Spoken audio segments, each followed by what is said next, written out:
Pronto, gravação começou. Vou aumentar aqui o volume, qualquer coisa. Bom, então nós estamos começando a nossa 16ª aula, e como a gente sempre faz, nós vamos fazer uma oração breve, que hoje tem muita coisa interessante para a gente ver sobre reforma protestante, então a gente vai aprender muito com isso e a gente vai conversar. Então, oremos.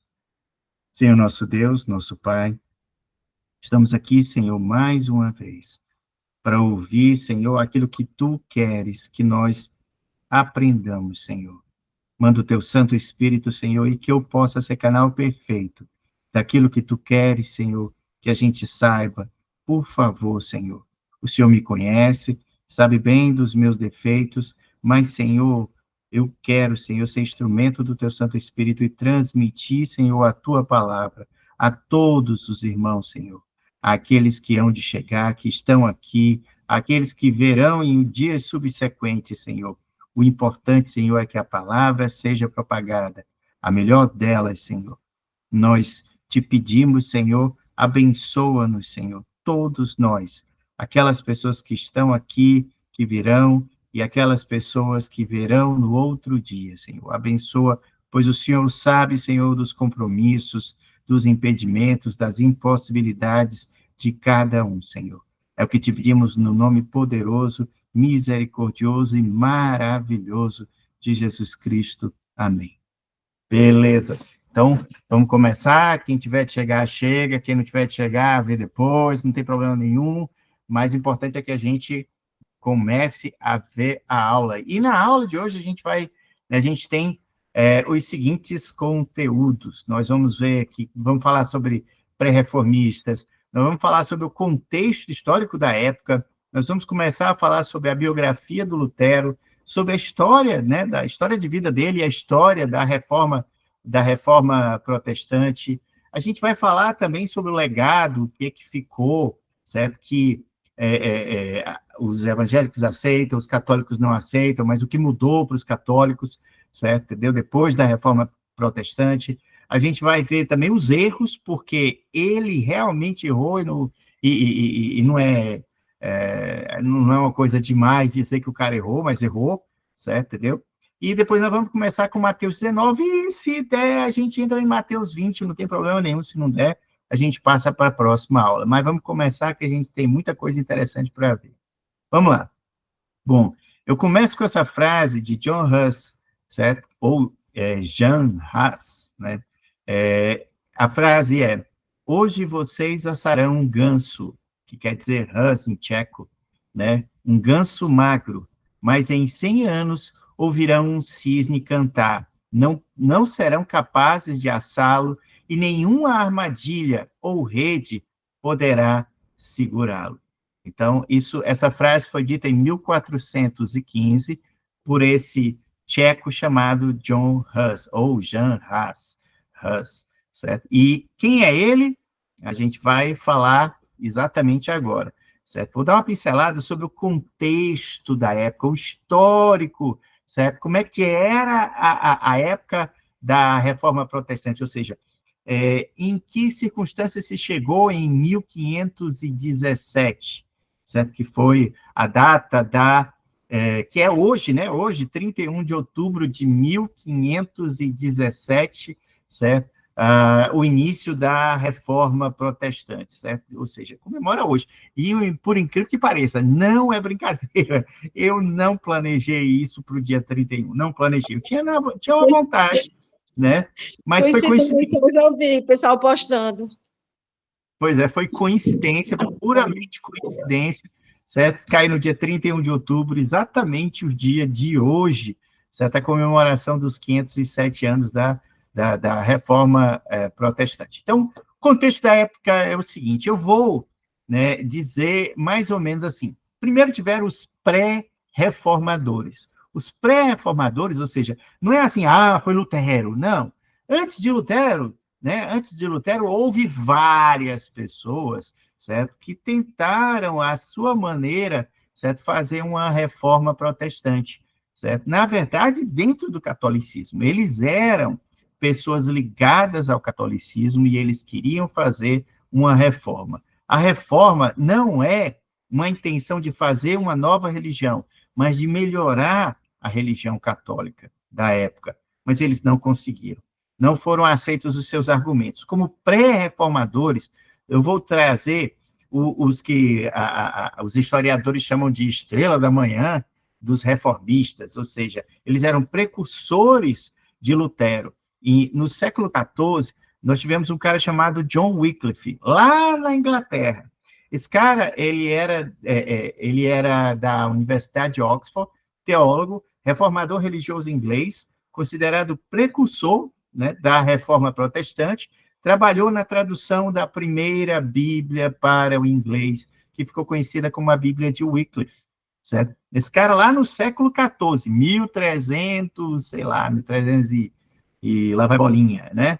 Entendeu? Esse cara é lá na Inglaterra, o papel dele, poxa, o cara simplesmente ele reclamava da situação, né, do catolicismo, ok? Mas não, na verdade, ele foi punido, certo?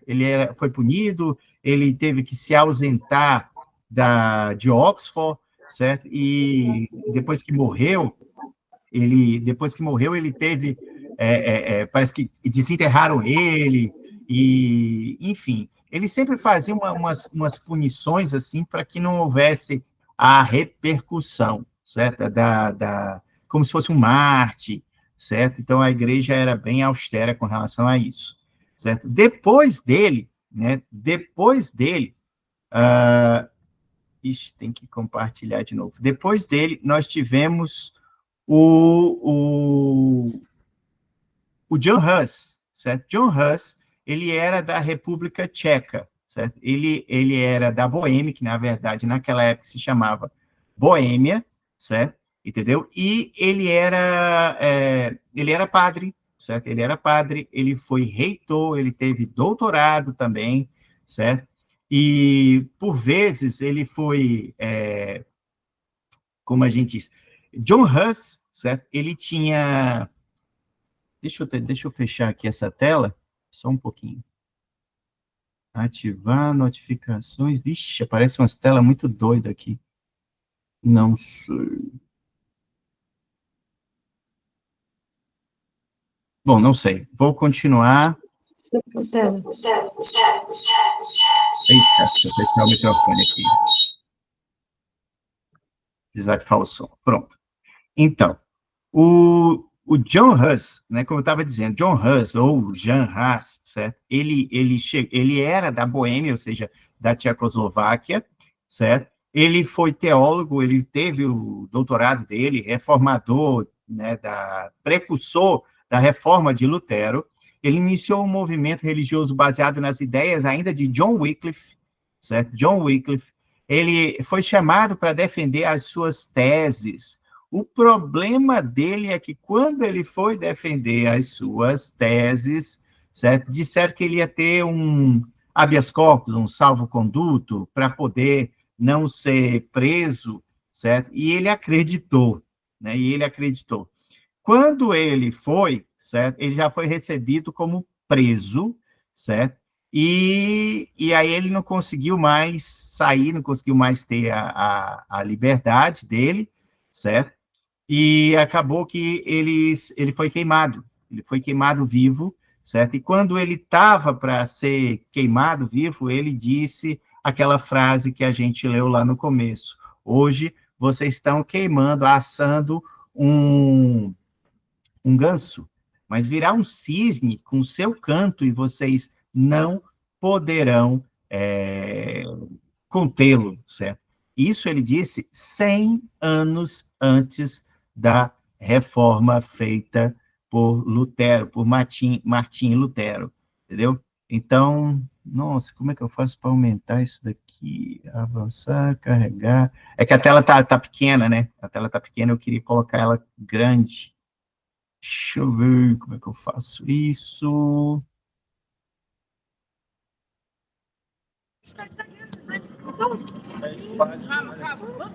Tentando colocar essa tela como... Oi, oi.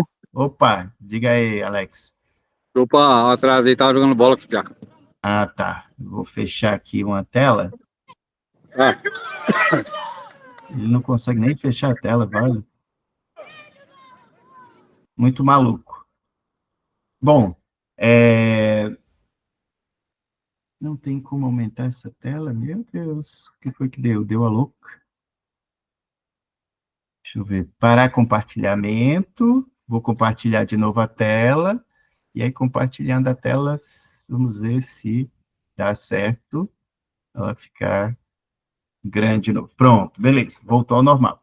Então, como eu estava falando, tiveram três precursores, né? Eu vou trazer dois deles, como eu falei, John Wycliffe, que ele era inglês, certo? E ele fez, qual foi o legado dele? A tradução da Bíblia, tirando do latim, indo para o inglês, certo?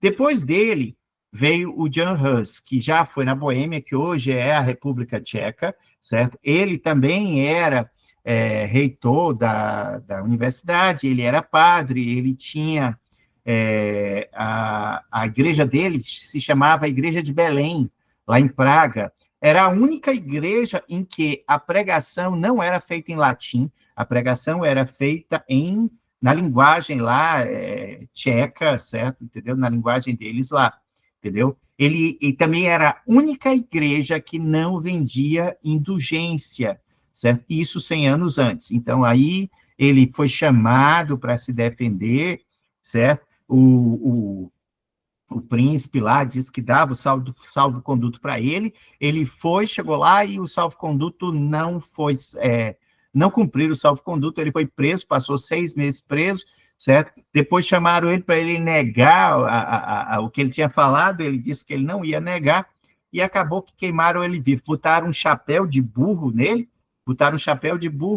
e queimaram ele vivo. Ele morreu cantando, certo? E ele disse aquela frase lá que daqui a 100 anos, vocês estavam matando um ganso, mas viria um cisne que eles não poderiam conter o canto. O ganso é hus na linguagem local era ganso. Então, vocês estão matando um ganso magro, mas daqui a 100 anos vai surgir,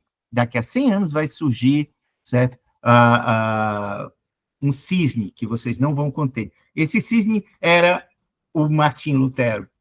Então, houve uma profecia. Na hora que ele estava morrendo, ele profetizou, dizendo que viria um cisne, e esse cisne era Lutero. 100 anos, exatamente 100 anos depois, Lutero começa, certo, lá na Alemanha, a fazer a reforma da Previdência, reforma protestante. Até que ele se aposentar, Márcio, tu. Mas vamos lá, o contexto da época, né? Olha bem, qual era o contexto da época de Lutero, certo? O Lutero veio numa época em que existia a invenção alemã, ou seja, Lutero era alemão, a invenção alemã da prensa, ou seja, já era a primeira gráfica, né? A prensa de Gutenberg, ou seja, na época de Lutero, grande vantagem, coisa que não acontecia nos seus antecessores, certo? Ou seja, com a prensa, poderia-se fazer o quê? Folhetos, livros, bíblias, certo? Já tinha uma vantagem, né? Então, olha que vantagem. Outra, o contexto da Idade Média, onde tudo que você negasse, certo? Você era bruxo, você era queimado, certo? Então, tinha a ciência era muito restrita ao que a igreja dizia que era correto ou não correto, certo? Entendeu? Então, era um tempo negro, né? Um tempo muito difícil de se viver, certo? Tinha o monopólio da igreja sobre a Bíblia, ou seja, quem podia ter o conhecimento da Bíblia era só os clérigos, certo? Entendeu? 95% daquela população lá da Alemanha não sabia nem ler, não sabia ler, era um analfabetismo geral, certo? Então, ou seja, se não sabia ler, que dirá falar latim, certo? Entendeu? Então, ou seja, era complicado o negócio lá. A Alemanha também não existia, o Estado alemão, o país Alemanha, também não existia. Existia o quê? Um conjunto de principados e ducados, certo? Ou seja, era um conjunto. A Alemanha era um bocado de príncipe junto, de duque, certo? Entendeu? Então, eram aquela coisa meio Idade Média mesmo, certo? O fim do feudalismo, aquela coisa toda. E, por conta disso, existiam vários dialetos do alemão, certo? Então, aí já complica, até a língua ela não era unificada, né? E acontece que, e outra, se você olhar toda a reforma protestante, certo? Você vai ver, eles não queriam fazer uma nova religião, não queriam, é porque não deu mesmo, certo? Entendeu? Então, eles tiveram que romper, certo? Mas há males que vêm para o bem, é o que eu sempre digo, a gente tem que olhar a reforma protestante como uma forma que Deus usou para melhorar as coisas dele, da igreja dele, certo? Ah, mas não é a mesma igreja, não é a igreja católica apostólica romana. Gente, já tinha a igreja do Oriente, certo? Entendeu? Por que não ter outras igrejas que na verdade, de um só Deus? Nós só temos um Deus, o Pai, Filho e Espírito Santo, certo? É um só Deus, tanto no meio católico quanto no meio protestante, certo? Essas pessoas foram enviadas para melhorar as coisas de Deus, a igreja de Deus. Então, a gente tem que sempre pensar assim, Deus escreve certo por linhas tortas? É um fato, certo? Deus usou dessas pessoas, certo? Para abrir os olhos de cristãos católicos, certo? Para a realidade desvirtuada que estava acontecendo, entendeu? Então, tem que olhar isso com bons olhos, com bons olhos. E eles vieram de dentro da Igreja Católica, certo? Tentaram modificar, mas esse era o contexto, certo? Então, vamos ver um pouquinho mais. Quem foi Lutero?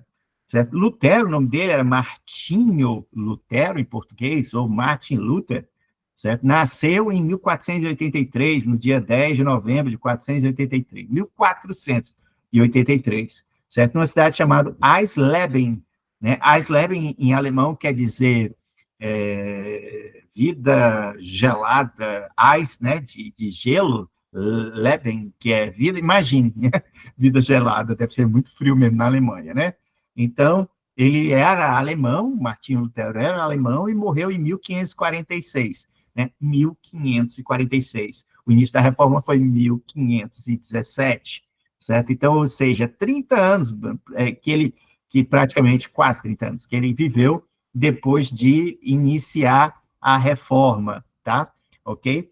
Ele realmente é o mais ilustre dos reformadores, porque ele não é um ponto isolado, existiram vários reformadores por aí, mas ele é o cara que, né, é o cara certo, no lugar certo, no momento certo, certo? Então, ou seja, um bocado de fatores fizeram a reforma dar certo, porque a reforma foi tentada por diversas vezes antes e não deu certo. Os caras eram queimados, os caras eram calados, certo? Entendeu? Então, ou tu cala ou tu morre, certo? Entendeu?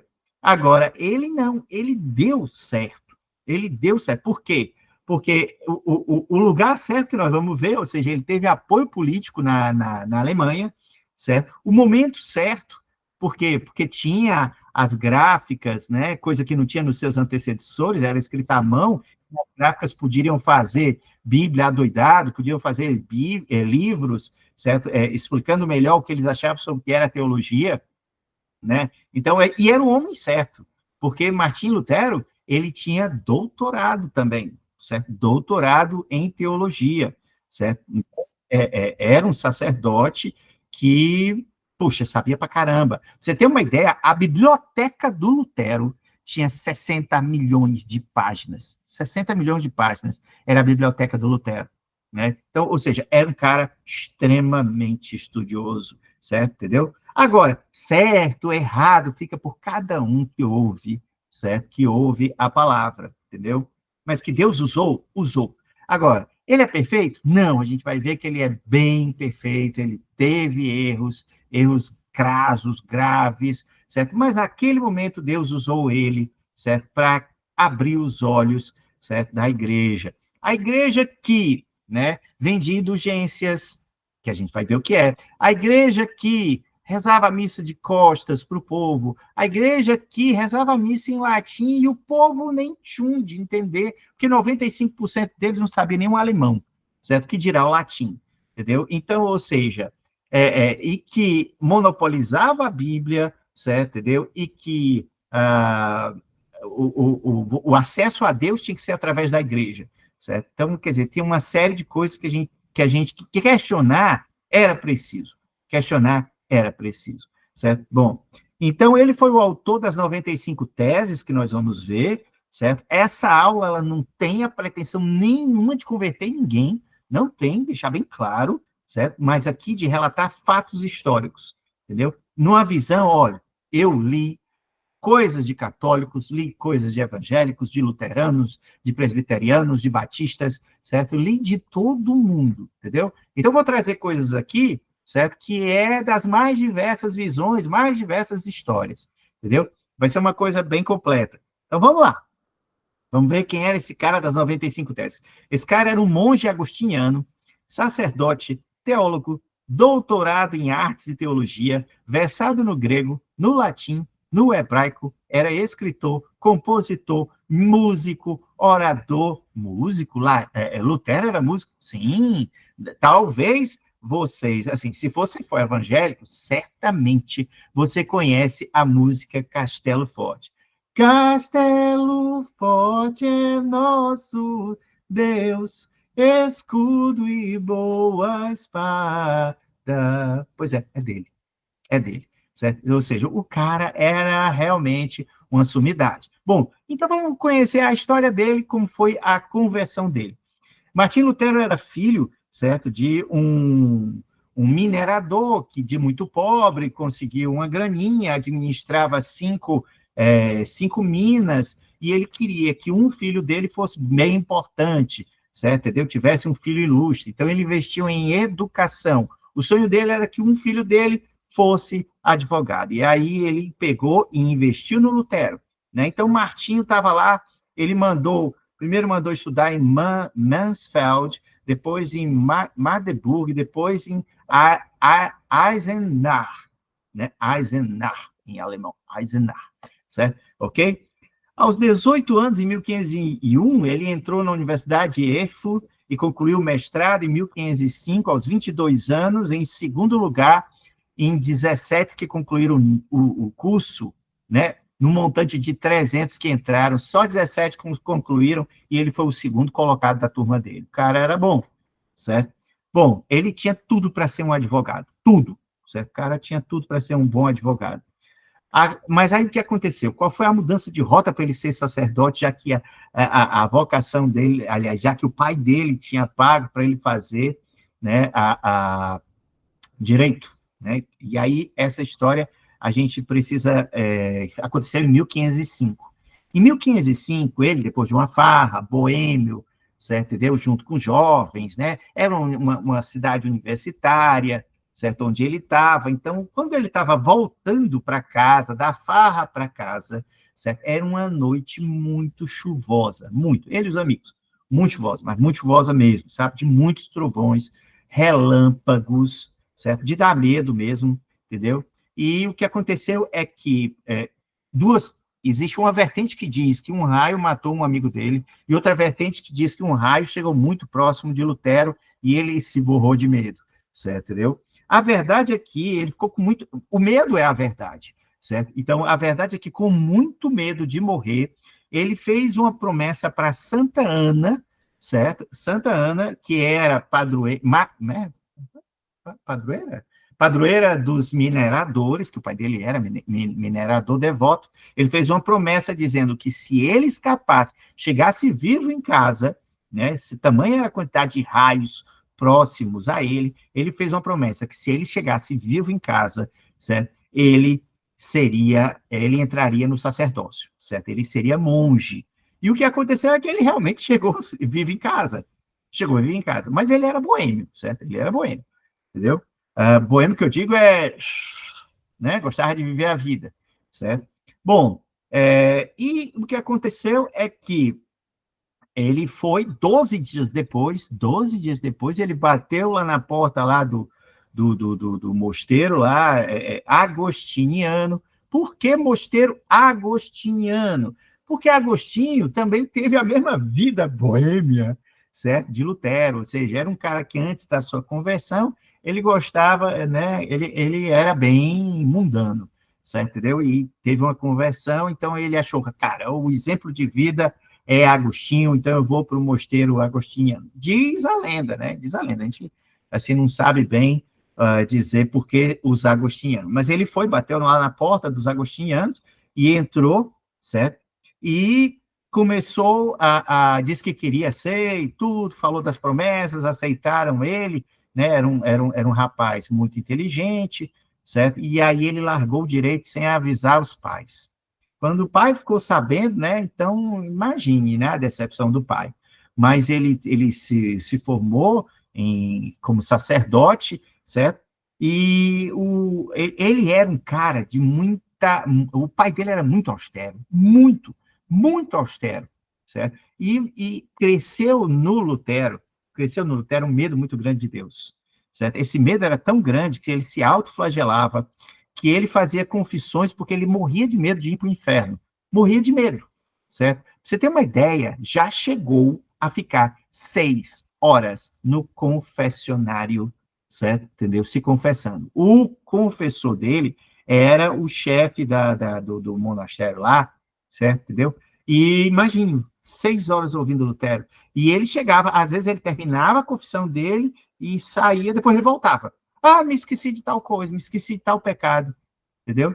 Então ele fazia uma varredura da vida inteira, certo? E aquela história de pecar por pensamento, entendeu? Então, ou seja, ele era um cara muito aterrorizado para não ir para o inferno, de que Deus era um Deus que punia demais, Deus é um Deus que condena os pecadores, essa era a visão da época, um Deus que pune, um Deus que é austero, e aí ele se autoflagelava, achando que Deus era austero, e chegou numa das confissões dele a dizer para o confessor dele que ele odiava Deus, porque Deus era austero demais com os pecadores.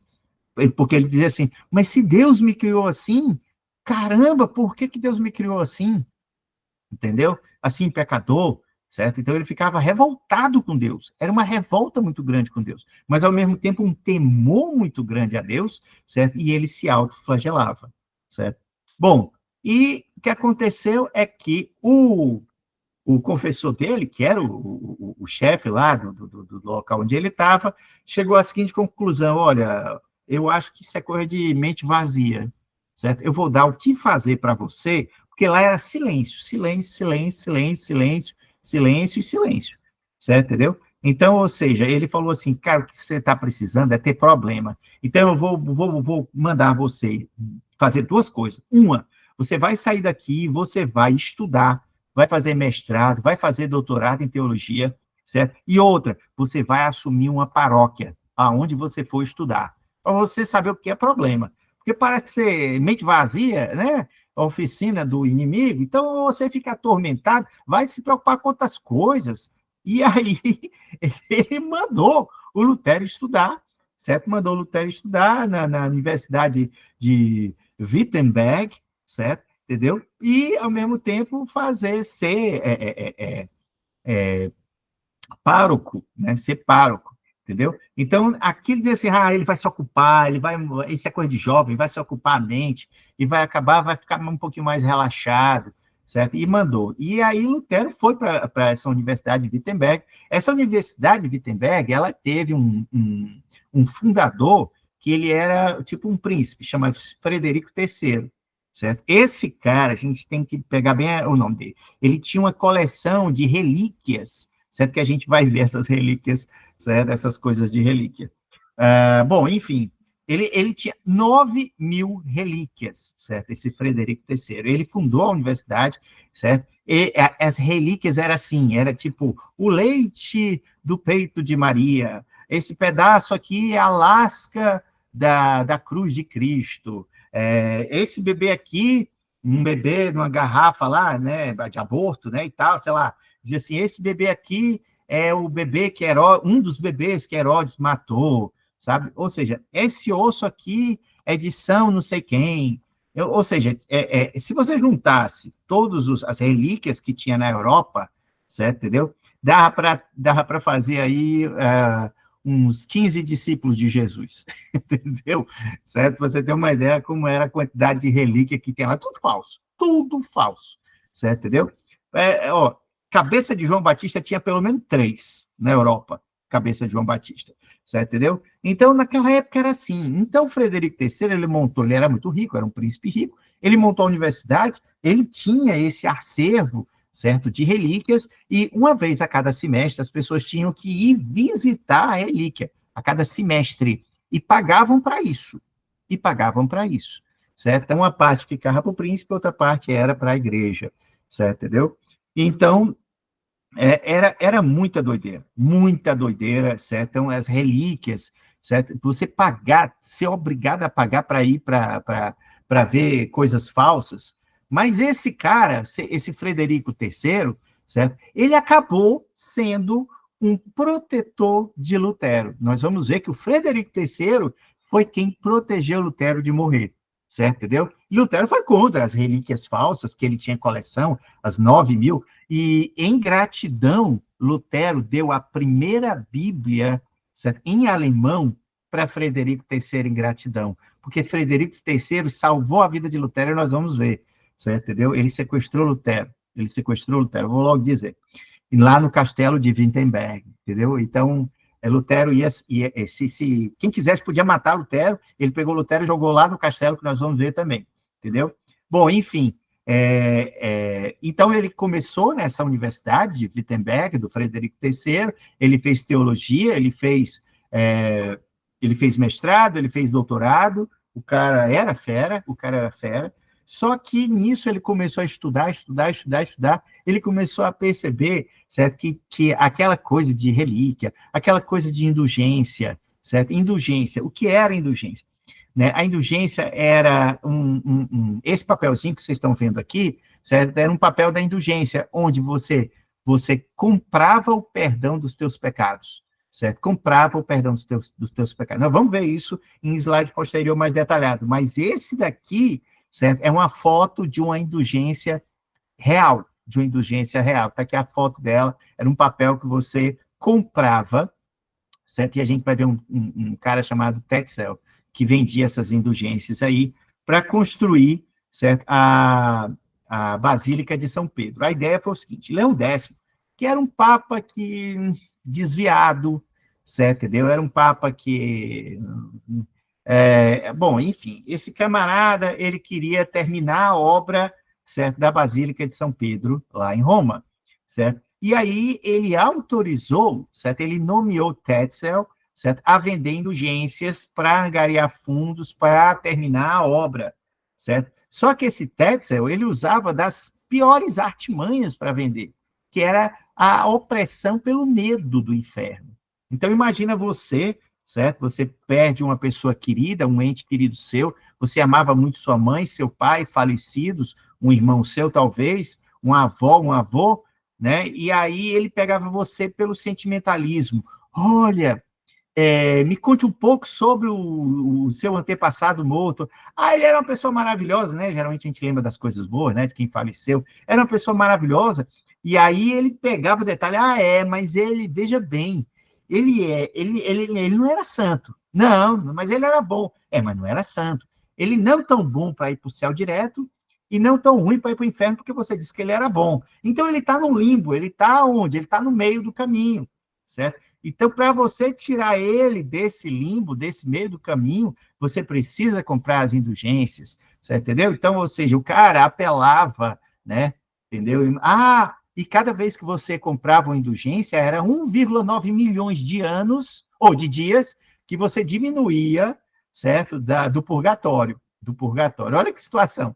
Você comprava uma indulgência que diminuía o teu tempo no purgatório em 1,9 milhão, 1 milhão 900.027 dias a menos. Olha, tinha esse número exato, e 27 dias a menos do purgatório, entendeu? Olha aí que situação, né? Então, esse cara era um cara, esse Tetzel, ele, olha, pense no queixo, a língua, certo? Para convencer o povo pelo medo, entendeu? Bom, então, as indulgências eram vendidas, certo? O Tetzel tinha uma historinha que ficou famosa, uma frase dele, né, esse monge que vendia as indulgências para Leão X, ele dizia o seguinte: tão logo a moeda no cofre soa, a alma do purgatório salta. Olha aí, quando o tilintar da moeda caindo no fundo do cofre emite um som, a alma já salta do purgatório para fora, certo? Entendeu? O cara era muito, sabe Deus, né? Entendeu? Então, a absorção sacramental livra a pessoa do inferno e a indulgência livra do purgatório, sendo esse um lugar de meio termo entre o céu e o inferno. Então, a ideia era essa, certo? A ideia era essa, ok? Bom, então, vamos ver a questão do purgatório. A questão do purgatório, se nós formos analisar o purgatório no catecismo da Igreja Católica, o purgatório é um estado dos que morrem na amizade de Deus, com a certeza da sua salvação eterna, mas que ainda tem necessidade de purificação para entrar na felicidade do céu, certo? Então, ou seja, existe o purgatório, existem, para a Igreja Católica, 3 tipos de igreja, que é a igreja militante, que está na terra, a igreja triunfante, que está no paraíso, e a igreja padecente, que está no meio do caminho, que é no purgatório, tá? Então, isso é da Igreja Católica, certo? A Igreja Católica está baseada no livro 2 Macabeus 12, de 42 a 46, que termina dizendo: eis porque ele pediu um sacrifício expiatório para que os mortos fossem livres de suas faltas. O problema é, né, que, em tese, os evangélicos não aceitam o livro de Macabeus. O primeiro livro e o segundo livro de Macabeus não estão no cânon da Bíblia evangélica. Portanto, isso daí não é válido para a gente. Essa história de rezar pelos mortos, isso aí, para os evangélicos, não vale. Para os católicos, esse livro está dentro da Bíblia, portanto, autoriza a crer que você pode orar pelos seus mortos e dali livrá-los, certo, do purgatório, ok? Então, isso aí é questão de religião, tá? Certo ou errado, vai da crença de cada um, tá? Então, eu não sou aqui para julgar. Eu tenho a minha fé, certo? Mas respeito a dos outros, ok? Agora, vamos lá. Esse Johann Tetzel, certo? Que é o vendedor das indulgências, certo? Ele era um frade dominicano, teólogo doutor da Universidade de Frankfurt, certo? Lutero fez 2, das 95 teses de Lutero, 2 foram feitas para Tetzel, que era: pregam doutrina mundana os que dizem que tão logo tilintada a moeda lançada na caixa, a alma voará, sairá voando do purgatório para o céu. Essa é a tese 97. E a tese 27. E a tese 28 é: certo é que, ao tilintar a moeda na caixa, pode aumentar o lucro e a cobiça. A intercessão da igreja, porém, depende apenas da vontade de Deus. Certo? Então, ou seja, Lutero colocou essas 2 teses, a 27 e a 95, 2 foram dedicadas contra essas vendas das indulgências. Tem mais uma, que ele fala que, poxa, se o Papa pode livrar alguém do purgatório, por que ele cobra? Por que ele não logo reza para todo mundo sair do purgatório? Entendeu? Se ele pode fazer para um, para outro, desde que pague, por que ele não pode fazer de graça? Certo? Entendeu? Então, ou seja, havia um questionamento contra Leão X, que era o Papa da época de Lutero, ok? Bom, aí a história conta que Tetzel, certo, foi condenado, mas depois foi absolvido, entendeu? Ou seja, ele se retirou, certo, da vida religiosa, foi lá, aliás, da vida religiosa não, da vida ativa, foi ser recluso lá no monastério lá, certo, entendeu? Então, a vida dele foi mais ou menos assim. Era um cara que tem inúmeros erros, mas ele, salvo engano, ele também é formado em teologia e tudo, mas ele usava do argumento de convencer você pela, né, sensibilidade com relação ao amor que você tem pelos seus entes queridos que já se foram, entendeu?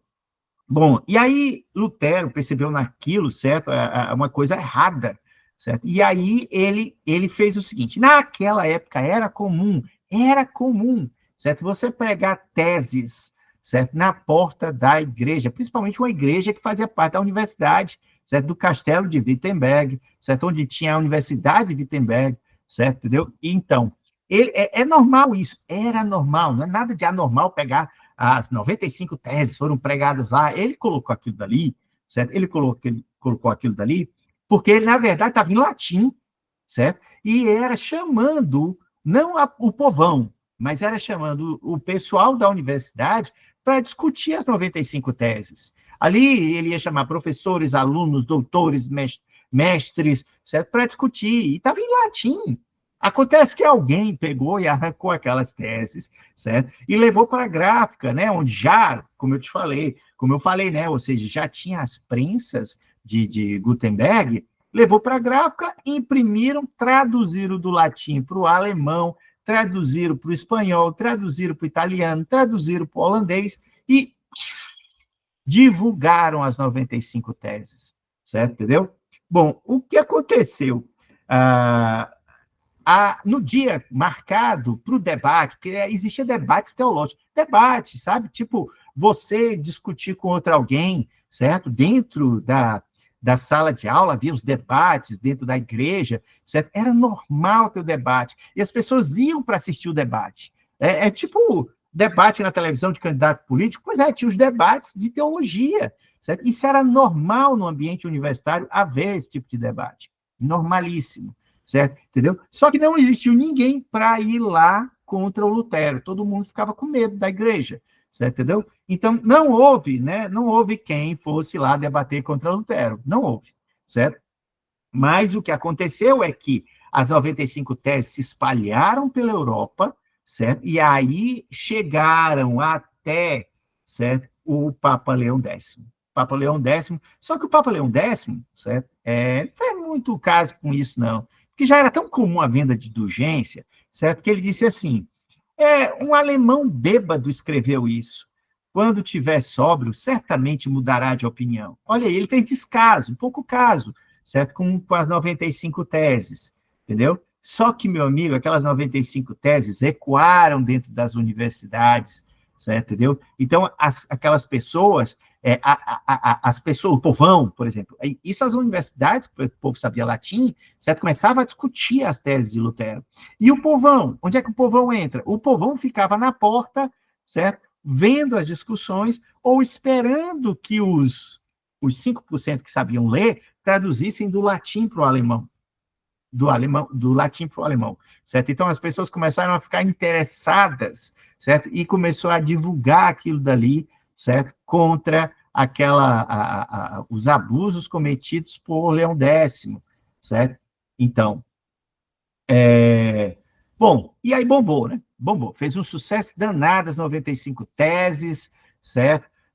O Papa depois começou a ser pressionado pelos próprios cardeais ali da época a tomar uma atitude, né? Aquilo dali não podia ficar no barato, certo? Bom, e deixa eu ver, em Frankfurt, o reitor da Universidade de Frankfurt, certo? Fez um palco e queimou as teses, dizendo que o autor teria o mesmo destino daqueles papéis. Queimou, certo? Isso o reitor da Universidade de Frankfurt. No ano seguinte, em 1518, Lutero, percebendo que aquelas 95 teses poderiam gerar algum desconforto, alguma interpretação errônea, ele escreveu um outro documento chamado Explicações do Debate sobre o Valor das Indulgências, certo? Explicando as 95 teses. Ele escreveu praticamente um livro sobre isso, né? E ele estava dentro da igreja. E ele ainda estava dentro da igreja, certo? Então, houve vários debates, certo, sobre as 95 teses, vários debates teológicos. O maior cara que debatia na época era um tal de Eck, certo? E ele chamou um amigo de Lutero para fazer o debate, e acabou que Lutero parece que participou do debate, e ele acabou pressionando Lutero, certo? E Lutero falou alguma coisa que foi considerada por eles heresia, certo?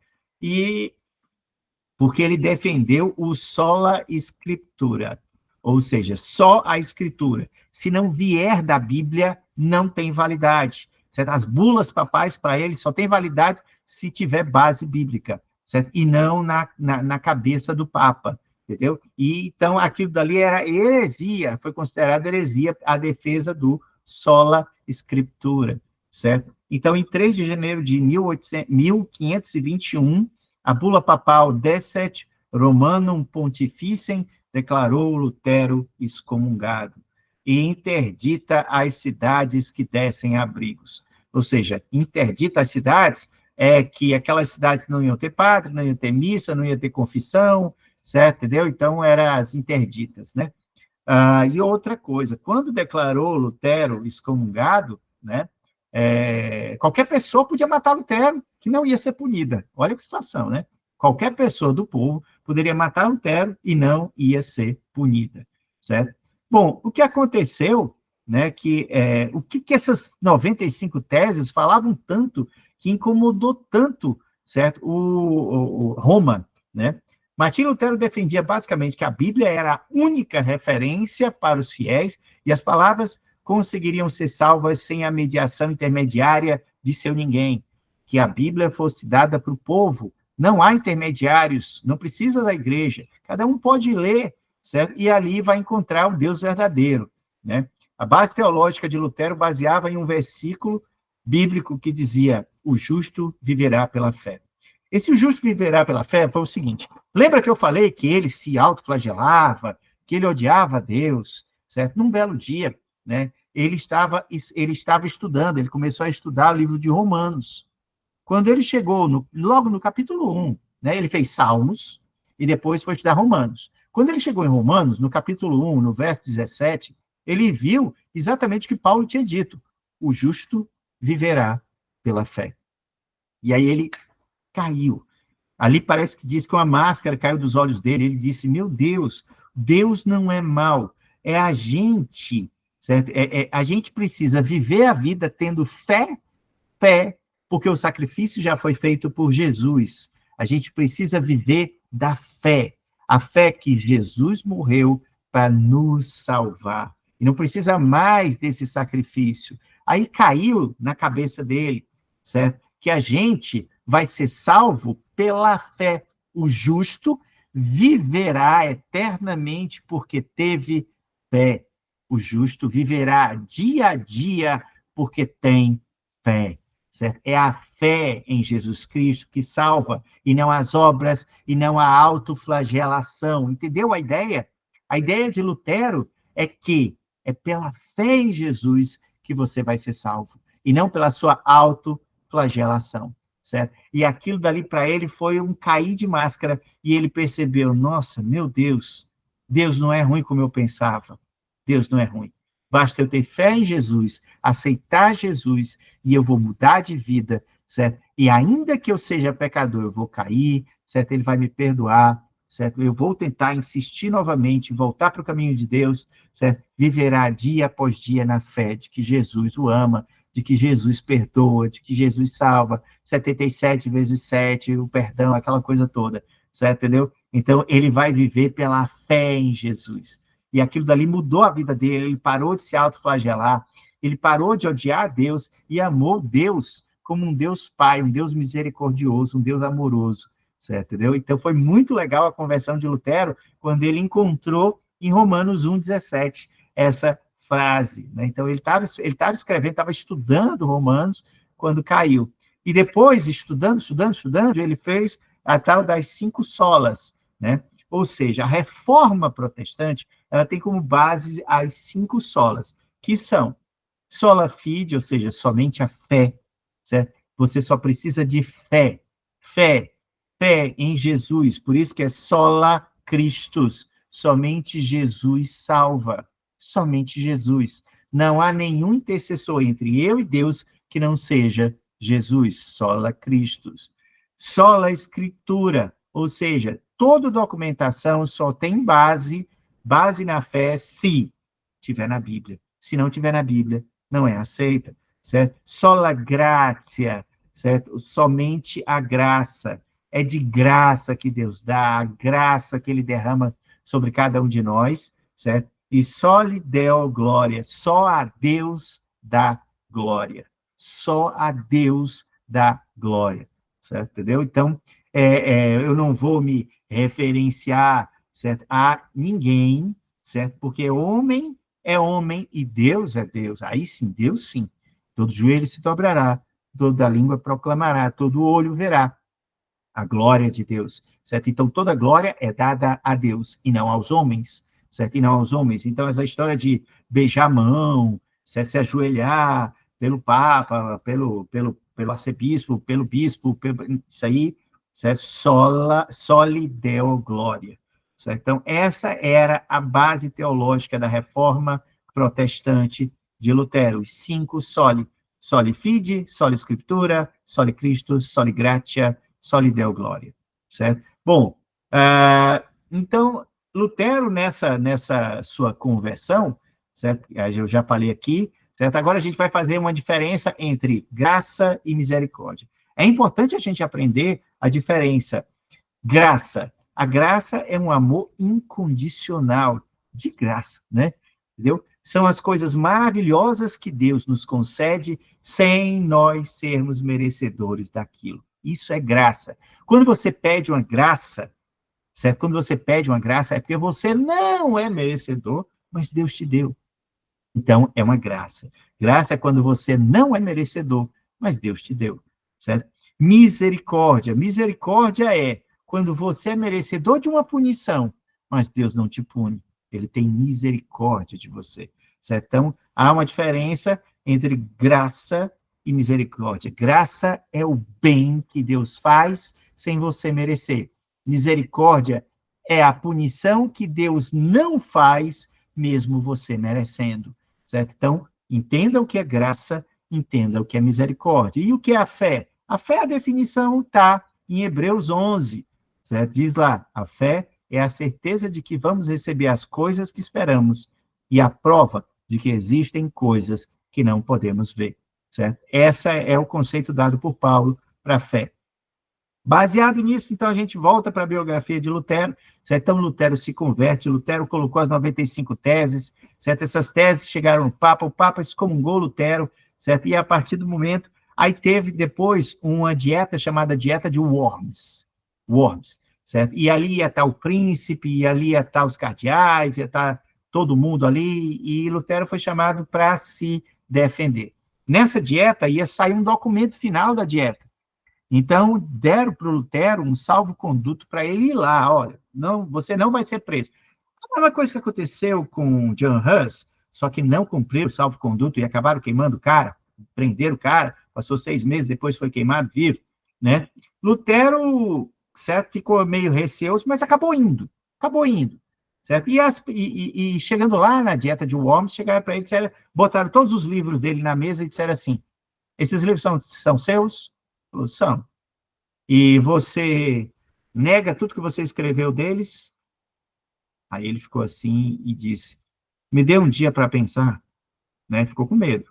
No dia seguinte ele voltou, toda a cidade de Worms estava lá, certo? Gente vindo de fora para ver Lutero, aí chegou lá, esses livros são seus? São. E aí, você nega tudo que você escreveu neles? Aí Lutero olhou e disse assim, que se me convençam mediante testemunho das Escrituras e claros argumentos da razão, porque não acredito nem no Papa, nem nos concílios, já que está provado a miúde que estão errados, contradizendo-se a si mesmo pelos textos da Sagrada Escritura. Por isso, não posso, a minha consciência, né, negar aquilo que eu escrevi e que Deus me ajude. Em resumo, foi isso. Claro que é um texto maior aqui, certo? Ele disse que se me convencerem através da Bíblia que tudo que eu escrevi aqui está errado, eu nego. Mas se não me convencerem, eu não sou capaz de negar o que eu tenho escrito aqui. Porque uma coisa eu sei, o que o Papa tem escrito é contra a Bíblia, certo? Ou seja, disse ele, e aí ele saiu, né? Saiu. Dias depois, certo? Saiu o documento final, né, de Worms, certo? Nesse documento final, aí metendo lenhada no Lutero. Acontece que Lutero saiu antes, certo? Antes, entendeu? Com medinho, ele, foi embora, meu irmão, certo? Ele disse que negou e fugiu da cidade, certo? Ele fugiu da cidade de Worms. No meio do caminho, né? O que aconteceu é que Lutero foi sequestrado. Homens encapuzados chegaram, pegaram ele e levaram, certo? Entendeu? Por quê? Porque Lutero era um cara excomungado em que qualquer pessoa que matasse Lutero não ia ser punida, certo? Entendeu? Então, alguém, né, amando de alguém, certo? Que, na verdade, foi Frederico III, certo? Que mandou os capatazes dele sequestrar Lutero com a seguinte ordem: levem eles para um lugar seguro, mas não me digam onde. Não quero nem saber, só sequestrem ele. Não me digam onde. Por que que Frederico III, aquele que tinha 9.000 peças, né, relíquias falsificadas lá de santo, por que que Frederico III, certo, protegeu tanto Lutero? Porque Lutero foi doutor na universidade dele, deu aula na universidade dele, e os professores da Universidade de Wittenberg chegaram para Frederico III e disseram assim: é injusto o que estão fazendo com Lutero. Lutero tem razão. E Frederico III, por mais que ficasse lá e cá, certo? Frederico III disse: não é justo ele ser condenado sem um processo, o devido processo legal. Não é justo ele não ter a oportunidade de se defender. Porque só fizeram 2 perguntas para ele. Né? Aquilo, em momento nenhum teve debate, em momento nenhum. Só fizeram 2 perguntas. Você é autor do livro, você nega tudo que está escrito aqui. Não deixaram ele se defender, certo? Entendeu? Então, não é justo ele ser morto sem julgamento, onde ele tenha o direito de se defender, certo? E aí, por conta disso, Frederico III mandou sequestrar ele e disseram: não digo para mim, leve ele para qualquer lugar. Aí levaram ele para o castelo, certo? Castelo, certo? De Wartburg, certo? Castelo de Wartburg, em Eisenach, certo? Entendeu? Então, a gente vai ver como é esse castelo. Na verdade, essa foto que vocês estão vendo é o quarto dele, certo? O quarto dele, onde ele traduziu a Bíblia. Ele passou 10 meses reclusos nesse castelo escondido, certo? Traduzindo a Bíblia. Ele deixou a barba crescer, certo? Ele tirou, né, a sua roupa de padre, colocou roupa, e ele se autodenominava Cavaleiro Jorge, porque ele era fã de São Jorge, né? Então, e aí, depois da barba crescer e tudo, achava que ele tinha morto, né? Todo mundo achava que alguém matou ele no meio do caminho. Alguém matou ele no meio do caminho. Só que, na verdade, ele estava preso, certo? Assim, preso assim, escondido, né? Entendeu? E ele começou a traduzir a Bíblia, para o alemão. Ele pediu um dicionário, certo? E traduziu para o alemão. Você vê que o alemão de hoje é o alemão, graças ao Lutero, foi unificado os dialetos de alemão pela Bíblia de Lutero. Há uma grande importância para a língua alemã, importância da obra de Lutero, que era a Bíblia para o povão. Ele quis pegar um alemão do povão, certo? O alemão do povão, certo? Então, ele traduziu do grego para o alemão do povão, certo? Entendeu? Ele traduziu essa Bíblia, né? Essa Bíblia foi dada para Frederico III, certo? E 3.000 Bíblias foram impressas, 3.000 Bíblias foram impressas, certo? Ele teve essa importância grande, né? Então, só a primeira tiragem foram 3.000 Bíblias. Então, ou seja, o povão começou a ter acesso à Bíblia através da Bíblia de Lutero, né? Foi a primeira Bíblia do mundo? Não, não foi. Não foi. Já tinha Bíblia em outras línguas, certo? Entendeu? Mas a importância do Lutero para a Alemanha, bom, tem sua importância. Nessa foto, a gente vai ver o castelo de Wartburg, né? Entendeu? Onde ele ficou aí escondido por 10 meses, certo? Lutero fez a tradução da Bíblia, que já havia, na época de Lutero, 156 edições em outras línguas, certo? Latim, aliás, só em alemão já tinham 17. Só em alemão. Então, Lutero não foi o primeiro. Ele escreveu, na verdade, o Novo Testamento. Ele começou pelo Novo Testamento em grego, certo? E demorou 10 anos para escrever o Antigo Testamento, entendeu? O Novo Testamento, ele demorou 10 meses. Né? Na verdade, ele demorou 12 semanas. Para ser bem franco, foram 12 semanas. O cara era uma sumidade. Ele ficou escondido 10 meses, mas em 12 semanas ele escreveu, ele traduziu o Novo Testamento, entendeu? E porque estava no grego, então estava fácil, certo? Mas quando chegou no hebraico, aí lascou, né? Que era o Antigo Testamento. Aí demorou essa eternidade, e ele não fez isso sozinho, certo? Ele fez isso com um grupo de pessoas, certo? Que ajudavam ele a traduzir o Antigo Testamento, entendeu? Deu trabalho. 3.000, já falei, 3.000 exemplares esgotados em 3 meses. A primeira edição que saiu em 1522, certo? Era essa a história dele, certo? E aí, os príncipes se reuniram, certo, para o rei Carlos V e disseram: nós somos contra, certo? Nós somos contra, nós queremos a liberdade religiosa aqui. Os príncipes, os duques da sua época, certo, foram contra, né? Disseram o seguinte: a gente quer a liberdade religiosa, que aqui haja o catolicismo e aqui haja, certo, a igreja protestante, certo? E toda essa revolta, Carlos V acabou, né, acabou concedendo para a Alemanha esse porto seguro para Lutero, né? Bom, então aqui nós temos a filmagem, certo, do castelo, certo? Castelo, ele tem aqui mais fotos do castelo. Aqui o agradecimento a Rai. A Rai mora em Eisenach, onde fica perto do castelo, certo? Ela foi conhecer o castelo, tirou fotos aqui, tirou filmagens, ó. Bacana. Aqui a foto de dentro, acho, de dentro, era um castelo enorme, viu? Era um castelo enorme. Para ele se esconder aí, certo? Entendeu? Aqui a imagem de vídeo. Aqui a casa de Lutero em Eisenach, também. Bom, enfim. E qual foi o final do Lutero? Lutero, certo? Ele se rebelou contra a igreja, certo? Ele disse: poxa, mas se Paulo casava, por que a gente não pode casar? Né? Se Paulo não, se Pedro era casado, por que não? Né? Então, Lutero se casou, está aqui uma gravura aqui da mulher de Lutero, certo? Cadê o nome da... Em abril de 1523, Lutero ajudou 12 freiras a escaparem do cativeiro do convento de Nimbischen. Entre essas freiras encontraram-se Catarina von Bora. Ela era filha de nobre, com quem veio Lutero a se casar em 13 de junho de 1526. Ele teve 6 filhos, certo?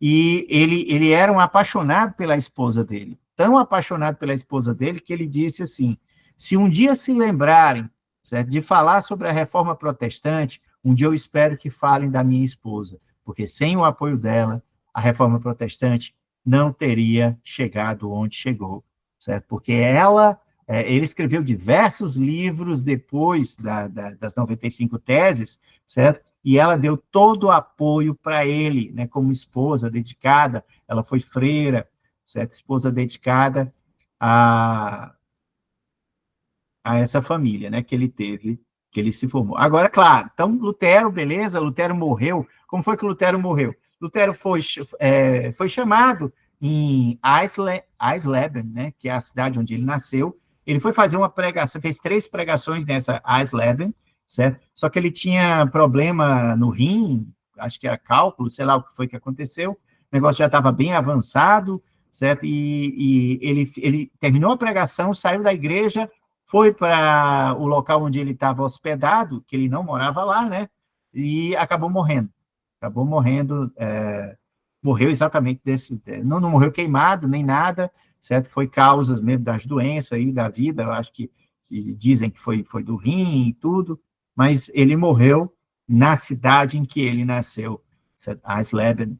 Bom, agora os erros, né? Então, a gente trouxe aqui a história de Lutero. Lutero foi realmente um cara muito importante, certo? E a gente vai ver o legado dele no próximo slide, mas a gente tem que dizer os prós e os contras. Lutero acertava? Acertava, mas Lutero errava, e não é pouco, né?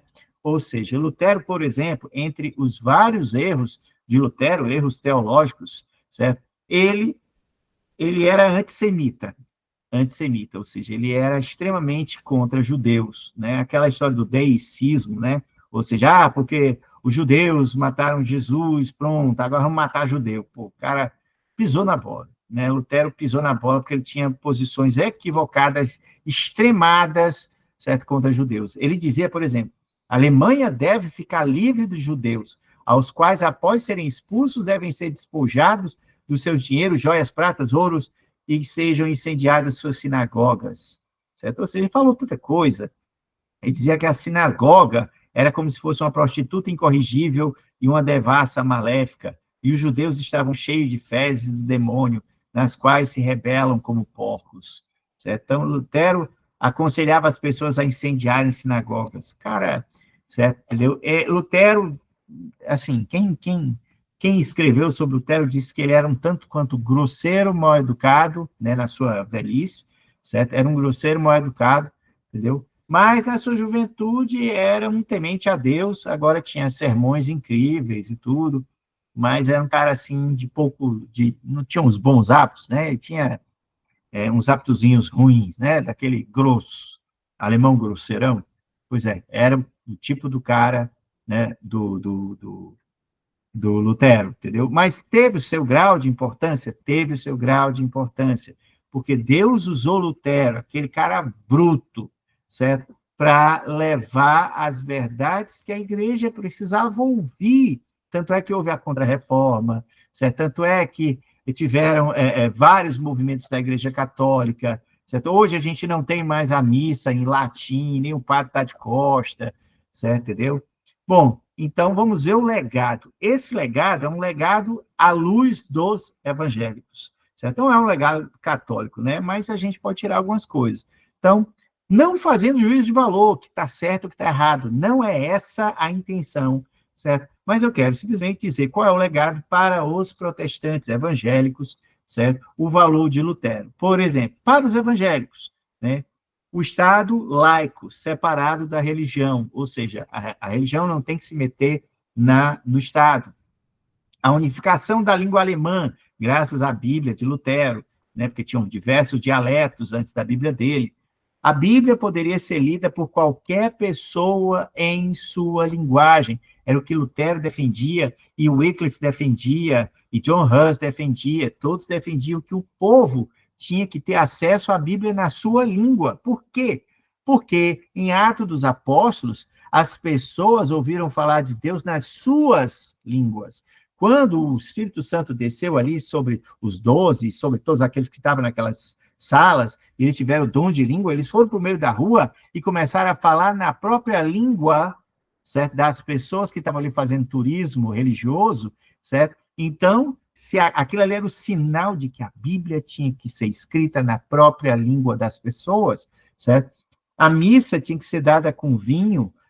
A partir de então, a alfabetização, todo mundo tinha que ser alfabetizado. A Alemanha é o que é, porque desde a época de Lutero, certo, que se investiu maciçamente na alfabetização, nos estudos. Daí a gente vê que a Alemanha é uma potência. Por quê? Porque desde o século XVI, certo, eles investem pesado em educação. No começo era para que as pessoas pudessem ler a Bíblia, certo? Mas isso daí virou... olha aí o que é a Alemanha, né? O que é a Alemanha. Entendeu? A missa ter vinho, coisa que hoje, ainda hoje, infelizmente, só é a hóstia, né? Ter vinho para todos, além do pão, certo? A missa não ser realizada de costas, não ser feito em latim, combate à venda das indulgências, essa história de vender o céu, de vender o perdão dos pecados, a divulgação da Bíblia pela prensa de Gutenberg, ou seja, aquilo ali já foi utilizado, Gutenberg fez uma Bíblia, né, depois da Bíblia de São Jerônimo, né, o reconhecimento da falibilidade do Papa. Então, para os evangélicos, o Papa erra, certo? Para os católicos, ele é infalível, para os evangélicos, ele erra, certo? Entendeu? A cada um, certo? A sua crença. Acredite naquilo que você achar melhor. O fim do celibato para os sacerdotes protestantes, entendeu? Deixa eu fechar essa tela. A não utilização de imagens de santos, né? Se você for numa igreja evangélica, você não vai ver imagem de santo nenhum, ok?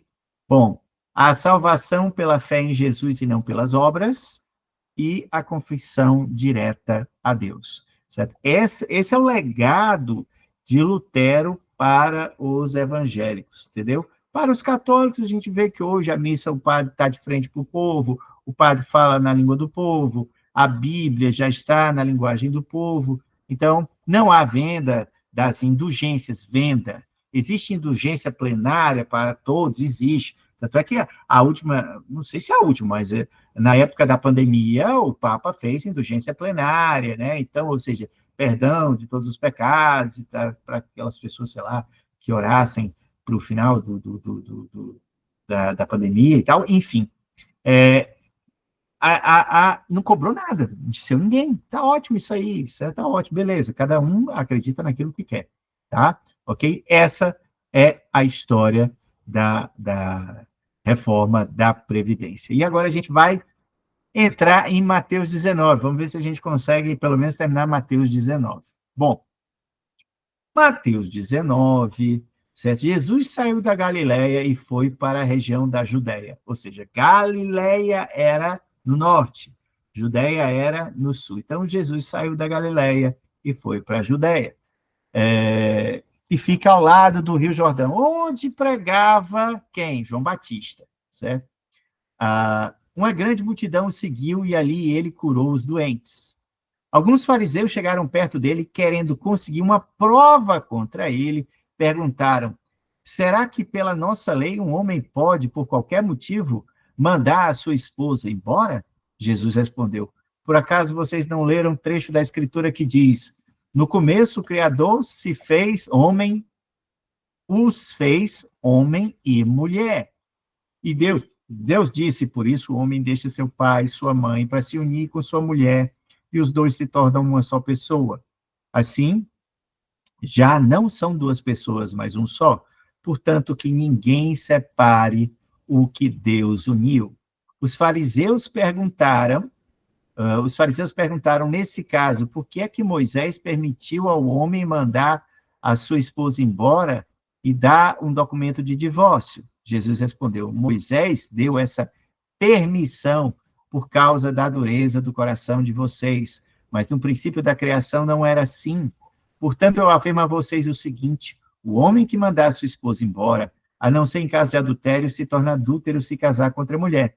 Os discípulos de Jesus disseram: se é esta a situação entre homem e sua esposa, então melhor é nem se casar. Jesus respondeu: este ensinamento não é para todos, mas somente para aqueles a quem Deus o tem dado. Pois há razões diferentes que tornam alguns homens incapazes para o casamento. Uns porque nasceram assim, outros porque foram castrados, e outros ainda não casam por causa do reino de Deus. Quem puder, que aceite ensinamento. Agora vamos explicar aqui, né? Nessa circunstância, o que foi que aconteceu? Quando Jesus foi para o sul, certo? Entendeu? Ele saiu do norte, foi para o sul, né? Chegaram lá os fariseus e quiseram jogar uma pegadinha para tentar incriminar Jesus. Porque eles falaram sobre a questão do divórcio, da lei de Moisés, porque Moisés autorizou o divórcio, certo? Entendeu? E aí, se ele dissesse, certo, que era contra o divórcio, estava indo contra Moisés, né? Contra a religião. Se ele dissesse, certo, que era a favor, né, ou seja, se ele, aliás, minto, e ele ainda ia ser contra Herodes. Lembra que Herodes matou João Batista porque João Batista disse, certo, que aquela situação em que Herodes vivia era contrário à lei? Ou seja, eles queriam justamente que Jesus desse uma resposta que exatamente jogasse ele contra a lei de Moisés ou contra Herodes, para que ele fosse condenado, entendeu?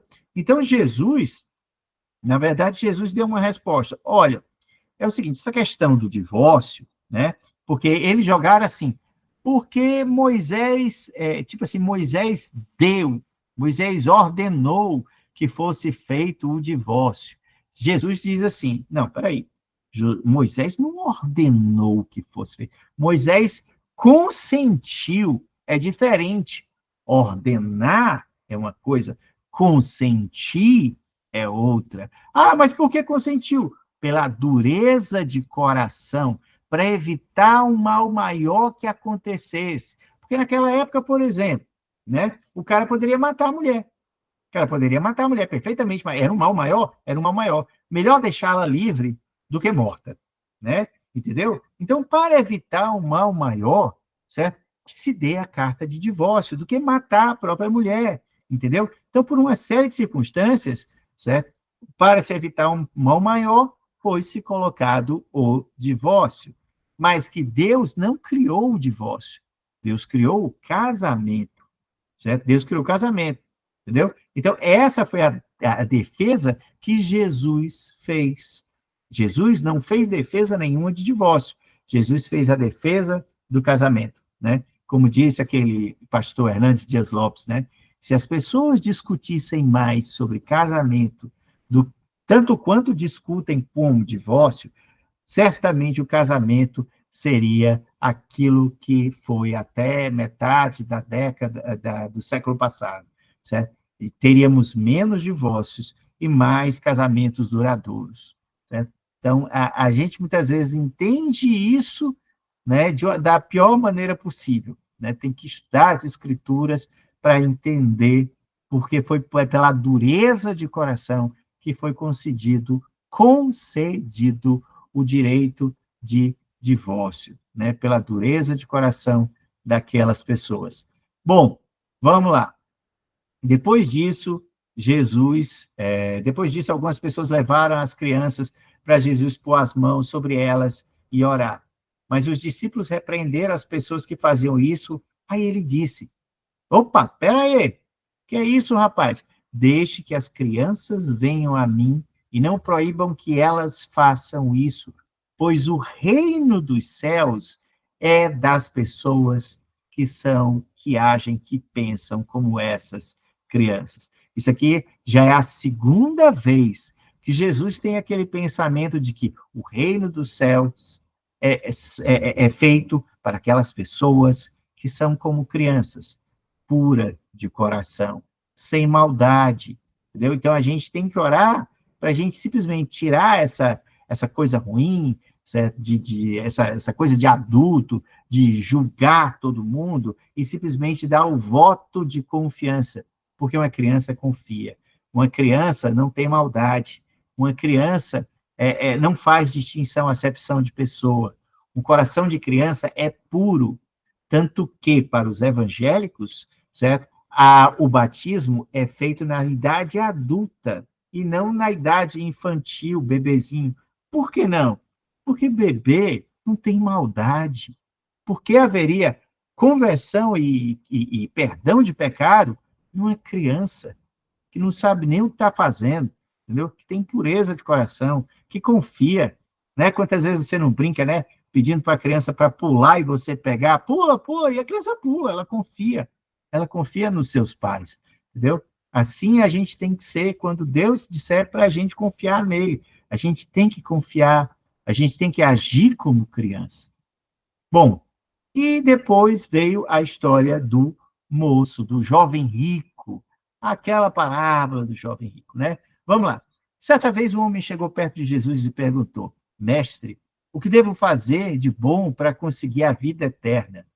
Aí Jesus respondeu, está abrindo aqui uma tela, eu vou fechando. Por que você está me perguntando a respeito do que é bom? Bom só existe um. Se você quer entrar na vida eterna, guarde os mandamentos. Primeiro o cara chegou para ele para dizer assim, bom mestre. Ele disse, não, bom só Deus. Bom só Deus. Certo? Entendeu? Então, olha, já direcionou, certo? Que todo mundo vai errar, certo? Que o seu pastor, o seu rabino, o seu padre, certas pessoas erram. O próprio Jesus disse, bom só existe um. Bom só existe um. Se você quer a vida eterna, guarde os mandamentos, que você sabe de cor e salteado, né?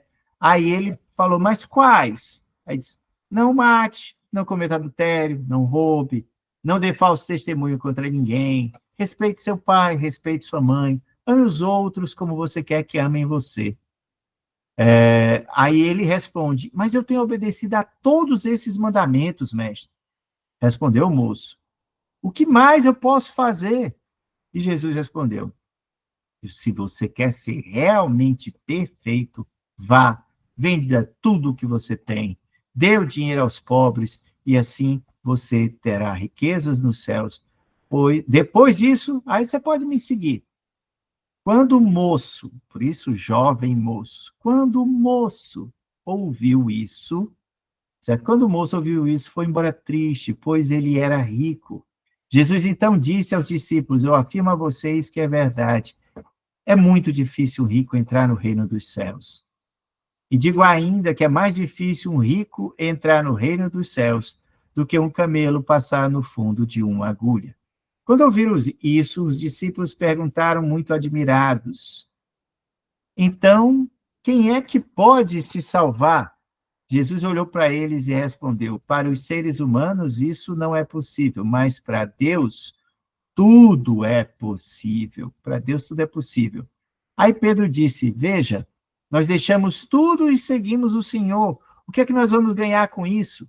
Jesus respondeu: eu afirmo a vocês que é verdade. Quando chegar o tempo, quando chegar o tempo em que Deus vai renovar tudo e o Filho do Homem se sentar no seu trono glorioso, vocês, os meus discípulos, também vão se sentar em 12 tronos para julgar as 12 tribos do povo de Israel. E todos os que por minha causa deixarem casas, irmãos, irmãs, pai, mãe, filhos ou terras, receberão 100 vezes mais, e também receberão a vida eterna. Muitos que agora são os primeiros vão ser os últimos, e muitos que agora são os últimos serão os primeiros.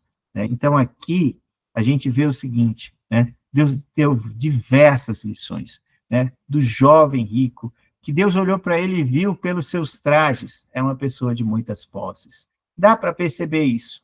Ele disse: meu amigo, coração bom eu sei que você tem. Os mandamentos você cumpre, né?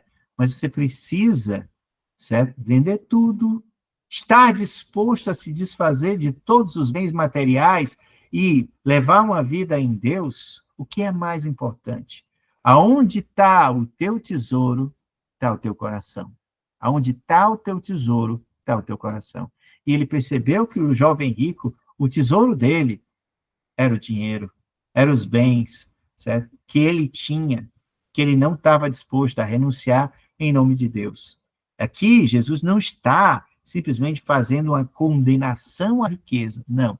Está fazendo uma condenação ao apego à riqueza, ao apego à riqueza, àquele acúmulo desvairado, sabe, desproporcional, a falta do desapego, a falta da caridade, esse sim é condenável por Deus.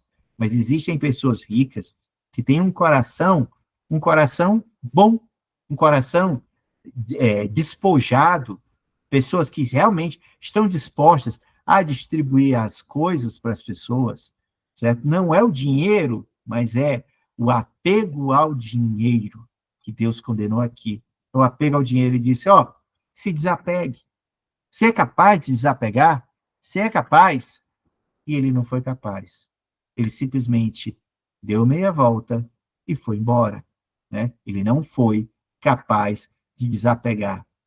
Né? Então, se você é apegado, você tem que ficar perguntando a Deus: meu Deus, entra na minha vida, abre as caixinhas que compõem a minha vida, e no maior dos desapegos, Senhor, é o seguinte: o que tiver aí que não for de ti, pode jogar fora. Sabe, desapego mesmo. A gente precisa ter esse desapego. Daí porque Deus diz: amai a Deus sobre todas as coisas. Porque onde está o tesouro da tua vida, aí está o teu coração. Se você amar a Deus sobre todas as coisas, se você ama mais a Deus do que ao dinheiro, mais a Deus do que as suas farras, mais a Deus do que uma vida mundana, certo? Aí sim, você é digno de ir para o céu. É isso que Deus quer, o desapego. Então, você precisa avaliar onde é que está o teu coração, qual é o tesouro do teu coração, e ser capaz de desapegar. Ser capaz de desapegar para viver um amor a Deus sobre todas as coisas. Fácil não é. Tanto não foi fácil que o jovem rico simplesmente deu as costas e foi embora. Porque ele meditou e viu que não era capaz de renunciar aos bens materiais. Ele achava que bastava aquilo dali, pronto, está tudo resolvido. bastava aquilo dali, eu vou ser obediente a meu pai, minha mãe, eu não vou fazer os pecados lá dos 10 mandamentos, está tudo certo. Não está tudo certo, não. Porque amar a Deus sobre todas as coisas é sobre todas as coisas e pessoas. Coisas e pessoas, sobre todos os hábitos, sobre todos os estilos de vida. Você é capaz de renunciar a tudo em nome de Deus? Né? Então, é isso que Deus quer. É isso que Deus quer. Se você realmente é verdadeiramente bom a esse ponto, aí você está indo atrás da perfeição. Porque esse rapaz era bom. Esse cara era bom, certo? Mas ele estava atrás da perfeição, né? Ele perguntou, mestre, o que eu preciso fazer para ser perfeito? Porque bom ele já era. Ele queria ser perfeito, certo? Aí, ser perfeito precisa disso. Então, vamos atrás da nossa perfeição, vamos fazer a avaliação do que realmente nós temos apego desproporcional, acima de Deus. E aí, avaliar tudo isso e nas nossas orações dizer, Senhor, me faz ficar desapegado desse tipo de coisa, desse tipo de vida, desse tipo de costume, ou do dinheiro, ou, sei lá, da vontade de, entendeu? Então, tem umas vontades que vão contra as coisas de Deus que a gente precisa se desapegar. Se desapegar não é fácil, mas a gente consegue, entendeu? Oração, se você tiver uma oração em dia, você vai conseguir vencer as tentações, você vai conseguir desapegar e colocar Deus como o ar que você respira, sabe, entendeu? Deus é tão importante, mais importante do que o próprio ar que você respira. Ai de mim se não orar todos os dias. Quando você chegar nesse nível, ai de mim se não orar todos os dias. Cara, é porque realmente Deus é muito importante para você, que você precisa estar em contato com Ele, que você precisa estar sob as bênçãos e as graças dEle. Aí, cara, a coisa vai fluir fantasticamente. Você vai ver. Continuar em oração todos os dias, com desapego, aí você vai ver. Bom, então vamos ver, ainda tem meia hora, dá para entrar no capítulo 20. Vamos entrar no capítulo 20. Vamos ver a parábola da vinha que a gente já estudou antes, né? A parábola da vinha vamos fazer aqui uma recapitulação direta, certo? Era aquele cara que ele tinha uma produção de uvas, certo? Então ele precisava fazer a colheita. Aí ele chegou, acordou de manhã, 6 horas da manhã e foi, né? Ele foi lá e começou a pegar na primeira hora do dia, ou 6 horas da manhã, certo? Ele foi pegando as pessoas do meio da rua. Vocês querem fazer a colheita ali para mim? Ah, sim. Então pegou lá.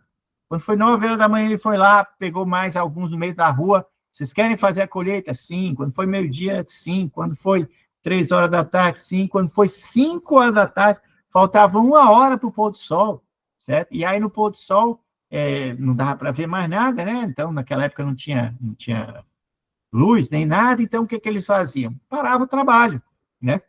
Então, algumas pessoas só trabalharam 1 hora, outros trabalharam 3 horas, outros trabalharam 12 horas, certo? Enfim, tinha ali trabalhadores trabalhando na vinha, certo? Que trabalharam naquele dia pelas horas mais divergentes possível, de 1 até 12 horas. E o cara começou a pagar, né, aqueles que começaram a trabalhar às 5 da tarde, ou seja, só trabalharam 1 hora, né, que o sol ia se pôr às 6, certo? Então, ele deu, né, um denário, né, deu um valor de um dia de diário, um denário, para a pessoa que só trabalhou 1 hora, né? Quando chegou na vez daquela pessoa que trabalhou 12 horas, eles reclamaram, opa, né, o cara deu mesmo um denário, e disseram, epa, peraí, aquele que só trabalhou 1 hora recebeu um denário. Eu trabalhei 12 horas. Trabalhei 12 vezes mais do que ele, só recebo um denário também. Pô, mas peraí, quando você chegou aqui, o combinado foi o quê? Trabalhar 12 horas por um denário. Agora, se eu dei um denário para ele, é problema meu com ele. Certo? É problema meu com ele. Certo? O combinado com você, eu estou honrando. Porque eu combinei com você de pagar um denário. Estou honrando um denário. Certo? Entendeu? Então, essa é a historinha, certo? E por trás da historinha nós temos o quê? O que Jesus quer dizer com essa parábola? Ele quer dizer que não importa, certo? Quanto tempo você ainda tem de vida, importa, certo? Deus é misericordioso e para ele não é matemática. Não é matemática. Ah, simplesmente alguém pode se converter no último minuto de vida e ir para o céu? Pode. Alguém pode ter levado uma vida inteira de conversão e oração? Pode. Os dois vão para o céu? Vão. Porque para Deus não é matemática, não existe essa matemática, essa lógica, proporção, né? Proporção, regra de 3. Para Deus não há regra de 3. A misericórdia de Deus não tem, graças a Deus, que a misericórdia de Deus não usa a regra de 3.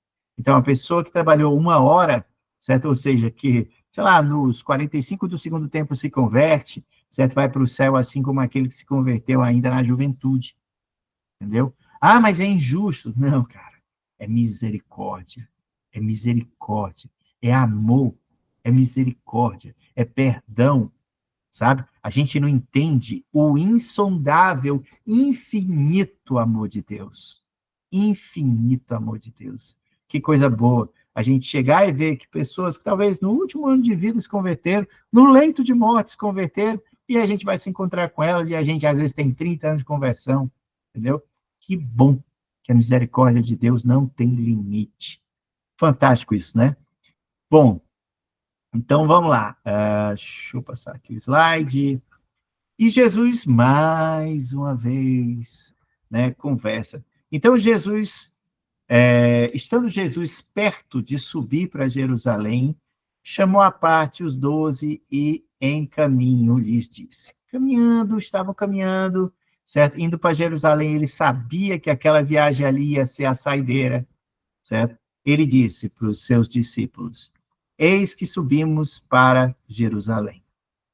E o Filho do Homem será entregue aos principais sacerdotes e aos escribas. Eles o condenarão à morte e o entregarão aos gentios para ser escarnecido, açoitado e crucificado. Mas ao terceiro dia ressuscitará. Né? Então, aí, certo? Mostra o quanto os discípulos de Jesus, os 12, certo? Estavam alheios à compreensão. Na verdade, eles estavam tão bloqueados, certo? Que para eles não, tudo bem, Jesus vai ser preso, mas aí vem os anjos e vai salvar, entendeu? Vem os anjos e vai salvar, entendeu? Eles não tinham a noção do sacrifício, a noção da expiação, a noção de que ele estava dizendo, vai ser preciso que eu sofra, vai ser preciso que eu morra, mas eu de antemão estou avisando a vocês que eu vou ressuscitar no terceiro dia. E ainda assim eles achavam, certo, que numa determinada hora simplesmente viriam os anjos e tirariam de Deus esse tipo de sofrimento, né? Eles eram lentos para perceber o que realmente era o plano de Deus. O plano de Deus, a gente tem que se lembrar, era a expiação dos pecados. Como o mesmo Deus, o Deus é único, é o mesmo do Antigo Testamento e do Novo Testamento, alguém precisava, certo, pagar os pecados. Como pagar os pecados? Os pecados, antigamente, eram pagos de que forma? Né? Através do holocausto. Né? Matava lá uma rolinha, né? Um animalzinho e tudo. Certo? No Novo Testamento, aquilo ali aboliu-se, não precisava mais fazer nenhum sacrifício. Por quê? Porque o sacrifício de Jesus, certo? Ali se cumpria, se pagava todas as dívidas, certo? Daqueles que creem nessa verdade que é Jesus. Entendeu? Então, eles não entendiam isso. Eles não entendiam isso. Foram entender isso depois que o Espírito Santo, certo? Os tomou 50 dias depois que Jesus morreu, né? Então, ali, na festa de Pentecostes, certo? Que eles começaram a se tocar, certo? Que Jesus precisava passar por tudo aquilo dali, né? Bom, e aí é uma história bem engraçada, certo? A mãe dos filhos do trovão, né, que era Tiago, João, chegou para Jesus e disse assim, né? Era a mulher de Zebedeu, né? Zebedeu, o pai de João, que era o sócio de Pedro, né? Nas barcas, certo? Então, a mãe dos dois, né, de João e de Tiago, chegou, que eram seguidores de Jesus, ela chegou para Jesus e disse assim, mestre, eu quero falar contigo. Ele falou, o que é que você quer dizer? Ele disse assim, manda que no teu reino esses meus 2 filhos se assentem, um à tua direita e outro à minha esquerda. Aí Jesus respondeu assim, mas você sabe o que você está pedindo? Por acaso vocês vão beber do cálice que eu vou beber? Vocês podem beber? Vocês estão aptos a beber?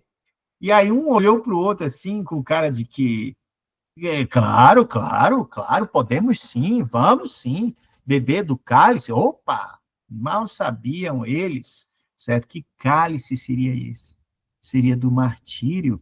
Seria da vida levando, né, escarnecido pelos gentios, de terra em terra, de igreja em igreja, certo? Entendeu? Fundando igrejas, mas mesmo assim apanhando, mesmo assim sofrendo, certo? Será que eles estavam realmente dispostos a passar por tudo aquilo dali, certo? Porque era o que Jesus estava perguntando, e eles disseram, sem saber o que esperavam, dizendo assim, claro, a gente bebeu cálice, opa, na hora, na hora. Aí Jesus disse, bebereis então o meu cálice, mas o assentar-se à minha direita e à minha esquerda não me compete fazer. É, porém, para aqueles a quem está preparado por meu Pai. Né? Então, ou seja, é só o Pai Celestial que vai dizer quem é digno de estar à direita e à esquerda de Jesus. Quem viveu essa vida que é tão merecedor da graça de estar tão próximo a Jesus. Jesus foi categórico. Beleza, vocês vão tomar do cálice. Beleza, vão. O pior que foram mesmo, né? Ou seja, daquela dor, daquela... Porque quando Jesus falava de cálice, estava falando do sofrimento. E realmente, os discípulos de Jesus foram mártires, certo? Morreram em nome da fé em Jesus Cristo, certo? E eles beberam realmente do cálice.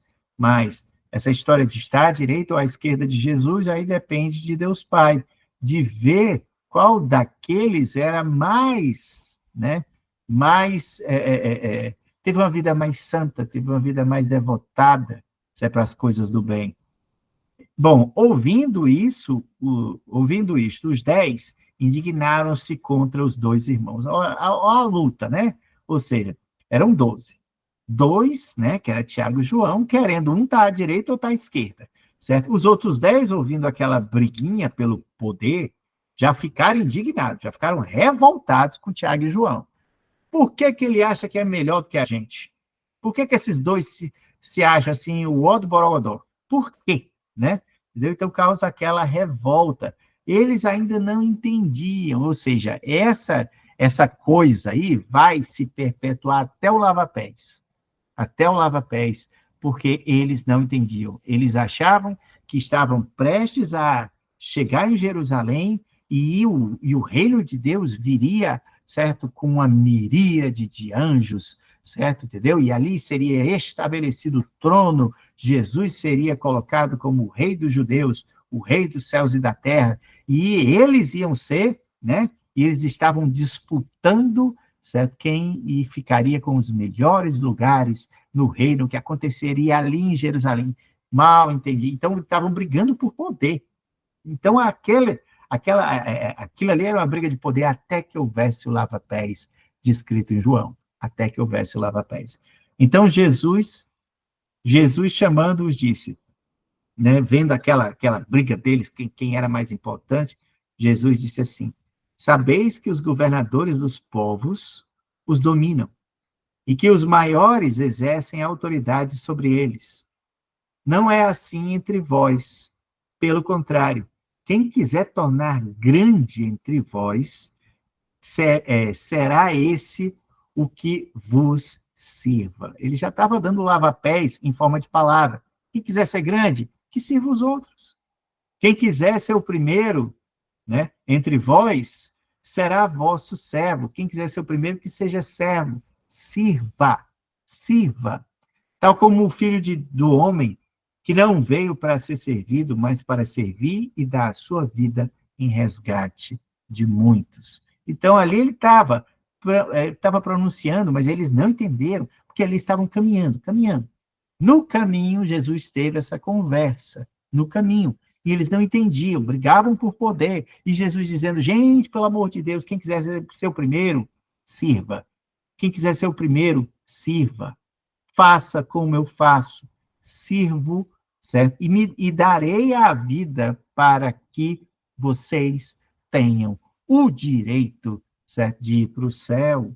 Entendeu? Vocês precisam servir, sejam servos. Sejam servos. Eles não entenderam isso no meio do caminho, continuaram brigando até lá na última ceia. Até na última ceia, eles continuaram brigando pelo poder, até que Jesus Cristo pegou e tirou a faixa dele, cingiu a cintura, usando como toalha, e saiu ali lavando o pé de cada um, certo? E depois enxugando com suas próprias túnicas, certo? Entendeu? Eles não entendiam. Então, essa briga pelo poder acontecia desde a caminhada, desde a caminhada. Bom, e aí veio a cura dos 2 cegos de Jericó, certo? Lembra da história? Jesus, filho de Davi! Jesus, filho de Davi, tem misericórdia de mim! Jesus, filho de Davi, tem misericórdia de mim! Entendeu? Então, aquela história do velhinho da praça lá, como é o nome? Coração de Jesus. O velhinho da praça do Coração de Jesus, ceguinho da praça Coração de Jesus, certo? Aqui se apresentou de novo, né? Só que aqui eram 2, né? Em Mateus. Saindo eles de Jericó, uma grande multidão o acompanhava. Jericó ficava perto, né, no caminho de Jerusalém. E eis que 2 cegos, assentados à beira do caminho, tendo ouvido que Jesus passava, né? Então, quem é? Quem é? Quem que está passando? Quem que está passando? Aí disseram, ó, é Jesus, é Jesus.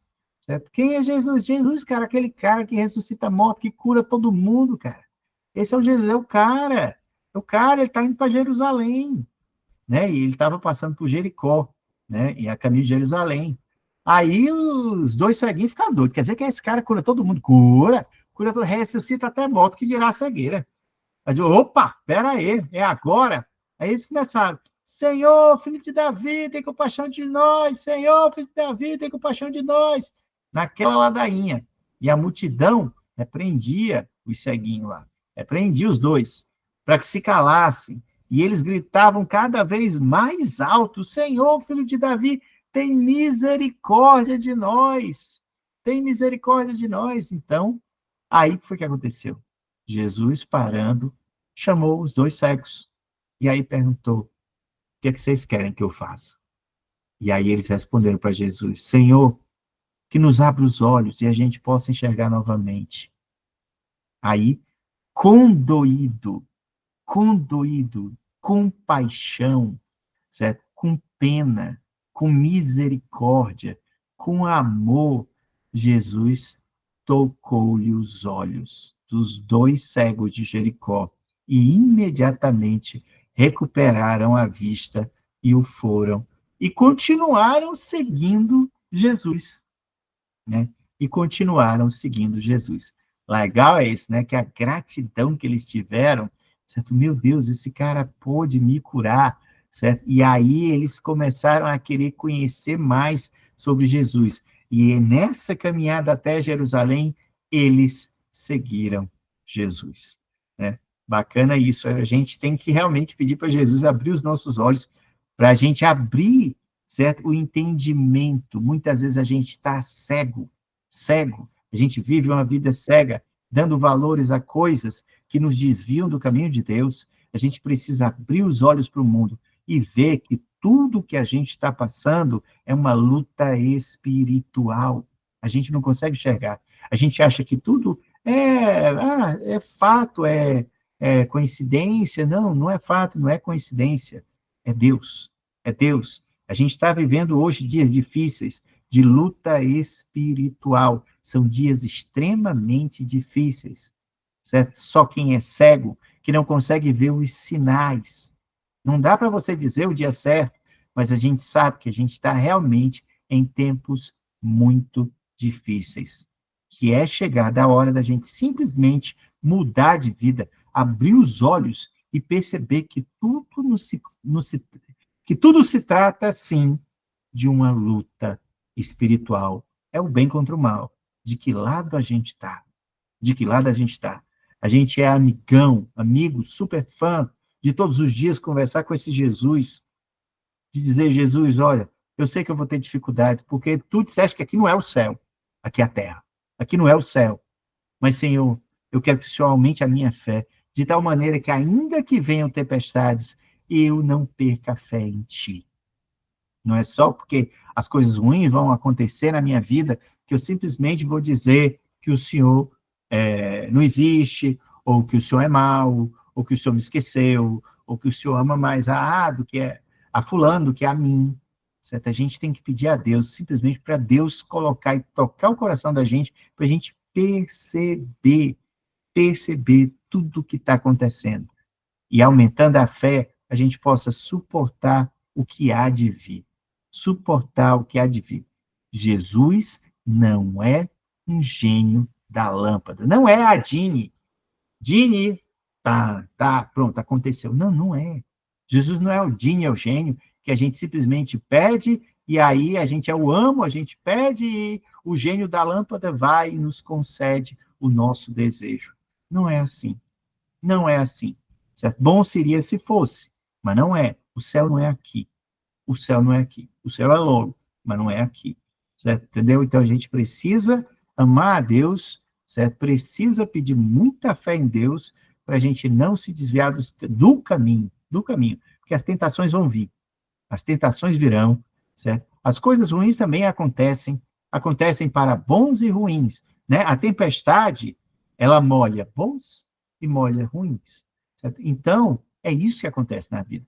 Mas, a depender, certo? A depender da vontade de Deus, a depender do nosso enchimento de saco, né? Porque às vezes a gente fica, né, pedir-vos será dado, buscar e achareis, quem sabe a gente batendo na porta, insistindo, Jesus simplesmente não acalma a tempestade da nossa vida. Quem sabe? Deus é que sabe.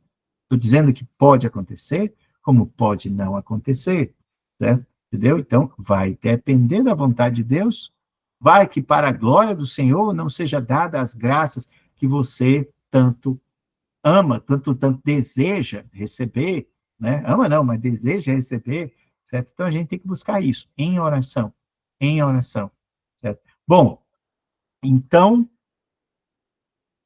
vamos aqui passar. Bom, então por hoje é só, mas para concluir, vamos fazer um resumo da Reforma Protestante, certo? Foi necessário que acontecesse isso para que a Igreja pudesse fazer a Contra-Reforma, certo? Para que a Igreja abrisse os olhos, para que se voltasse novamente para as Escrituras, para que todos nós hoje, quer seja católico ou evangélico, pudéssemos ter acesso à Bíblia, para que ninguém precisasse aprender latim, para que a gente basta, certo, pegar um livrinho chamado Bíblia, ou um celular, certo? A Bíblia lá no celular custa, e a gente possa ler na nossa própria língua, certo? Precisava todas essas coisas acontecendo, precisava que o Vaticano, certo, entendeu? Fosse melhorado. A gente sabe que ainda tem muito defeito na Igreja Católica a ser melhorado, mas, se Deus quiser, eles vão aprender e vão melhorar, né? Entendeu? Então, foi necessário. Quando você pensar na Reforma Protestante, pense da melhor maneira possível. Foi Deus usando aquele brutamonte, aquele cara grosseirão, foi Deus usando ele e usou outras pessoas para que a palavra chegasse até nós. Se hoje a gente está tendo essa aula aqui, lendo o capítulo 19 e o capítulo de 20 de Mateus, foi graças à Reforma Protestante. Porque se não fosse ela, muito provavelmente a gente ainda estaria cego, né? Ainda estaria sendo à mercê, talvez, de aproveitadores, certo? De pessoas que usam, certo, da fé para enganar pessoas, manipulando pela fé, entendeu? Acontece isso no meio evangélico até hoje. Por mais que a Bíblia seja liberada para todo mundo, certo? As pessoas que não leem a Bíblia são as pessoas que mais facilmente são enganadas, certo? Por pastores evangélicos, entendeu? São mais facilmente enganadas. Então, o meu desejo é que todos nós tenhamos o conhecimento da Bíblia, um conhecimento profundo sobre Jesus. Quando você conhece Jesus, quando você tem intimidade com Jesus, certo? muita coisa vai melhorar na sua vida. Você, primeiro, não vai ser enganado. Segundo, você vai ver, certo? Que coisa maravilhosa é a palavra de Deus. Quanta promessa boa Jesus Cristo não fez. Quanta coisa boa não está contida ali no Novo Testamento. Quanta riqueza não tem naquelas cartas de Paulo, certo? Que a gente um dia ainda vai chegar. Quanto sangue não foi derramado para a gente ter a palavra de Deus nas nossas mãos facilmente, para a gente ser convertido. Quanto sangue não foi derramado? Se a gente for estudar a história do cristianismo, você tem uma ideia, eu tenho coleção aqui, cadê coleção? Aqui. Deixa eu pegar aqui. Coleção História do Cristianismo, são esses 2 livrinhos aqui. Quanto sangue não foi derramado até chegar por aqui? Eram 10 mil, para você ter uma ideia, foram um ano matando cristão em Roma, nas arenas, para inaugurar uma arena lá, entendeu? Leões, gladiadores, certo? Matando cristãos. E nenhum deles negou a fé em Cristo. Nenhum deles negou, certo? Então, quem somos nós? Quem somos nós? Sabe, a gente tem muito que agradecer, porque Deus moveu pessoas a morrerem pela fé, para a gente hoje estar aqui, sabe, orando, lendo e aprendendo. Hoje a gente tem intimidade, a gente conhece esse tal Jesus, graças a essa turma, certo? Que não teve medo de morrer, de entregar a vida por Jesus, entendeu? E a Reforma Protestante foi isso. Foram pessoas que foram queimadas vivas, que morreram, certo? Justamente defendendo que você, meu irmão, tivesse o direito de ter uma Bíblia no seu celular ou impressa em papel, que você tivesse um pastor falando a sua língua, certo? Numa pregação, numa homilia na missa católica ou numa pregação na missa evangélica. Eles morreram para que você tivesse esse direito, entendeu? Então, a gente tem que agradecer a essa turma que fez a Reforma Protestante, né? Nunca olhar a Reforma Protestante como esses hereges, eles dividiram a igreja. Não, eles abriram os olhos da igreja. Eles abriram os olhos da igreja, entendeu? Nunca olhar com maus olhos os evangélicos, os protestantes que tiveram que se dividir. Eles tiveram que se dividir, porque senão eles iam morrer, né? Eles iam morrer e os erros iam continuar, entendeu? Então vamos sempre olhar com um lado positivo da história, o lado positivo da história, tá bom? Então, um beijão no coração, vou parar agora a gravação, e a gente se vê